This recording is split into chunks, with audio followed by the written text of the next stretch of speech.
Tribulação e perseguição depois do arrebatamento. Revelação de uma cristã africana. Depois de presenciar aqueles que foram deixados para trás, vi as autoridades se mobilizando para marcar as pessoas com a marca da besta. Aqueles que se recusaram a obter a marca foram levados dentro de um veículo semelhante a um caminhão de carga que transportava mercadorias, enquanto eu fui deixada para trás nessa visão. Então, todos nós fomos carregados em um dos caminhões de carga e levados para um armazém onde o Senhor mostrou instrumentos de tortura do inferno que foram trazidos à terra. Percebi que quando fomos levados dentro desses caminhões de carga, estávamos apertados como sardinhas em um espaço desumano. O sofrimento realmente começou dentro daquele caminhão, pois não conseguíamos nem respirar adequadamente. Quando chegamos nos armazéns, fomos jogados lá dentro. Ao olhar para esses armazéns, você sentirá medo, pois não havia saídas imediatamente após entrarmos. Dentro do armazém, todos podiam ver tortura e instrumentos cortantes dispostos e organizados por todo lugar. Eles começaram a pegar as pessoas, puxando uma por uma para frente, para torturá-las. Onde eu estava em pé, pude presenciar um tanque cheio de óleo quente, outro cheio de ácido e mais um cheio de fogo. Também vi um tanque cheio de água fervente.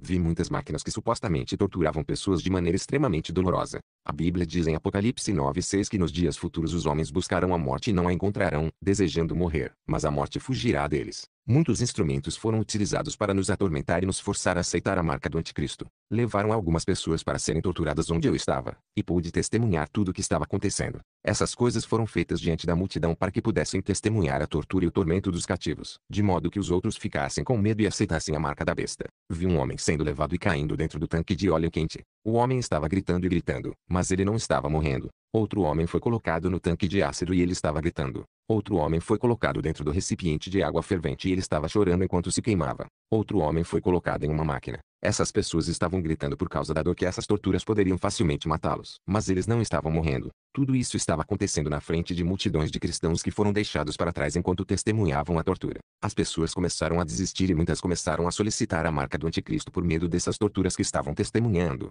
Essas pessoas estavam recebendo a marca, e quando as pessoas aceitavam recebê-la, eram libertadas e deixavam o local de tortura. O que estávamos testemunhando era um horror impensável que nunca poderíamos imaginar, enquanto observávamos as torturas. Outro grupo de pessoas foi trazido para o armazém, onde as pessoas nos tanques de óleo quente, ácido e água quente foram retiradas e notamos que eles não tinham mais carne deixada em seus ossos. Eles estavam apenas esqueletos, e ainda assim não estavam mortos. Essas pessoas não tinham mais carne, mas elas não estavam mortas. Não haveria morte naquela época. A Bíblia diz que as pessoas buscarão a morte, mas a morte fugirá delas. Elas sentirão muita dor, mas não morrerão. Essas pessoas estavam esqueletos, mas podiam falar e se mover. Mesmo em sua condição esquelética, eles continuaram a sofrer tortura. Outro grupo de cristãos foi colocado em uma máquina de tortura. Essa máquina estava removendo a pele da camada superior. A pele deles foi removida e o que restou era carne vermelha. Depois que o primeiro grupo foi torturado, o segundo grupo estava profundamente nos tanques de óleo quente e ácido para tortura. Enquanto isso, novos chegados eram largados pelos caminhões de carga enquanto as torturas eram infligidas ao segundo grupo de pessoas que estavam ali, e esperando sua vez.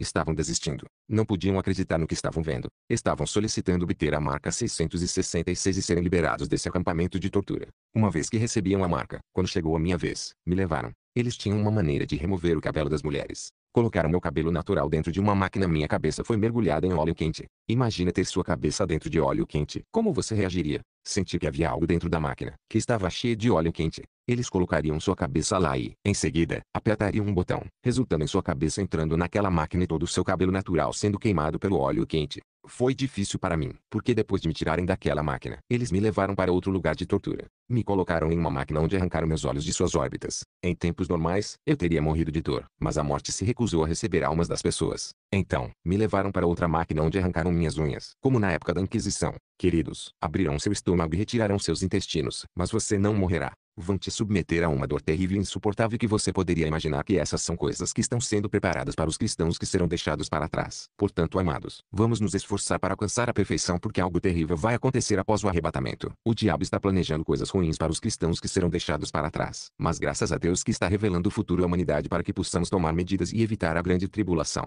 Se você está ouvindo esse aviso do Senhor, eu imploro a você não leve isso de forma leviana, pois horror virá após o arrebatamento. Por favor, prepare-se para escapar das coisas que estão prestes a acontecer. Não é hora de relaxar e viver do jeito que você quer. O Senhor me permitiu passar por a tortura da grande tribulação e eu sofri. Por isso estou avisando você depois de passar por tudo isso. O Senhor trouxe meu espírito de volta ao meu corpo. Quando acordei me sentindo extremamente cansado e por 2 dias não consegui ficar de pé porque sentia dor em todos os lugares com frequência. As coisas que acontecem no mundo espiritual têm um efeito no corpo físico. Eu senti a dor da tortura que experimentei nesse sonho em meu corpo por 2 dias, enquanto a dor não tinha terminado. O Senhor veio novamente. Eu vi o tempo mudando repentinamente no céu. Imediatamente ouvi o som da trombeta, um som assustador que fez a terra tremer. Enquanto o arcanjo tocava a trombeta, vi parte da terra derretendo e sendo destruída. Vi o céu sendo enrolado para longe e as montanhas sendo movidas de seus lugares. Tudo estava sendo destruído na terra, que derretia como óleo. Era assustador até a morte. Meu querido, não brinque com a sua salvação. Cada palavra de Deus é verdade e a vinda do Senhor acontecerá. Tenha medo e as pessoas não conseguem ver. Apenas não brinque com a sua eternidade. Pela graça de Deus, no último domingo, durante o serviço, caí no chão e fui levado para uma sala. O Senhor começou a me revelar algo. Vi-me sentado em uma mesa ao redor de um jovem muito bonito. A mesa estava bem arrumada e havia um livro aberto diante de mim, com o título Diário de Atividades e Registro. Perguntei ao jovem e bonito homem diante de mim qual era o significado daquele livro. O jovem homem me disse: se você fizer coisas que eu estou prestes a te contar agora todos os dias quando você acorda de manhã, isso vai ajudar você e tornar mais fácil para você ser arrebatada. O homem disse que quando você acorda de manhã, em vez de correr para trabalhar como muitos, você deve primeiro tomar tempo para orar. Enquanto o jovem estava falando comigo, percebi que neste livro havia muitos nomes. Havia registros das atividades das pessoas da manhã até a noite. Tudo estava gravado neste livro. O homem me mostrou o nome de um cristão em particular e disse: eu olho para esse cristão quando ele acorda de manhã. Ele não ora, ele não estuda a minha palavra, ele não evangeliza, mas à noite a pessoa ora antes de dormir. O homem, que era Jesus, me disse: esse cristão não começa o dia comigo, mas quer terminar o dia comigo. Uma pessoa assim não pode ser arrebatada. Eu perguntei a ele se tudo isso faz parte do julgamento, e ele disse que sim. A maneira como você se comporta e as atividades que são importantes para você durante o dia determinarão se você será arrebatado ou deixado para trás. O homem, Jesus, disse: quando eu arrebatar meu povo, qual será a situação? Eu ficaria a descobrir o que você estará fazendo quando a trombeta estiver soando. É necessário organizar sua vida em relação às suas obrigações com esta vida, e com o reino de Deus, pois a forma como você prioriza o seu dia terá importância no dia em que a minha trombeta soar. Então, o homem abriu o livro novamente e mostrou-me um nome. Ele disse: essa pessoa ora e evangeliza, mas ainda não dá. Ela está esperando muito de mim, mesmo que não dê muito. Jesus disse que ela precisa aprender a dar, mesmo com o pouco que tem. Jesus me mostrou outra pessoa e disse que, quando ela acorda, deveria dizer obrigado, Senhor, por me permitir ver um novo dia. Quando ela ora pela manhã, Ele estará com ela, pois ela começou o dia com Ele. O Senhor disse que seus filhos esquecem da devoção diária e da obrigação diária por causa das preocupações e demandas do mundo atual. Eu disse a ele que sou apenas um homem como ele, e como posso coletar todas essas informações que não coletei. Saiba que eu estava sentado diante do Senhor Jesus Cristo. Então ele me mostrou um grupo de pessoas que vêm com um homem, mas esse homem não conseguia ver as pessoas ao seu redor. Jesus olhou para o homem e me disse que essa pessoa também é meu servo. Jesus olhou para mim e sorriu. Então ele disse que muitas das minhas pessoas passam o dia delas sem nem falar de mim.